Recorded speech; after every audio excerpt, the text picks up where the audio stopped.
उहाँको महानता।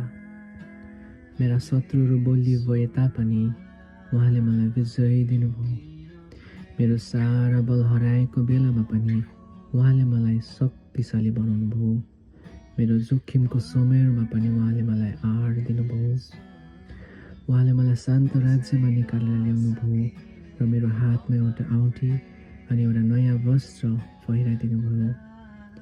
मेरो सुक्खा हाडहरूमा पनि जीवनले भरिदिनु भयो र मेरो उद्धारक अनि मेरो धार्मिकता स्वयं बन्नुभयो। मेरो हलचल अनि त्रासिक हृदयलाई पनि शान्त गराइदिनु भयो। म हराएको र बिल्लाएको समयमा उहाँले फेरि मलाई भेटाउनु भयो र एउटा नयाँ नाउँ अनि एउटा चिन्ह दिनुभयो। उहाँको भलोपन अनि महानताको वर्णन कसले सम्पूर्ण रूपले गर्न सक्छ? उहाँ मैले जानेको अनि बुझेको भन्दा पनि औधिक महान अनि उत्कृष्ट हुनुहुन्छ। प्रभुलाई धन्यवाद जो म जस्तो व्यक्तिलाई चुन्नुभयो र महान विवाहको मेचमा निम्ताउनु भयो जो कहिले पनि त्यो मेचको योग्य थिएन।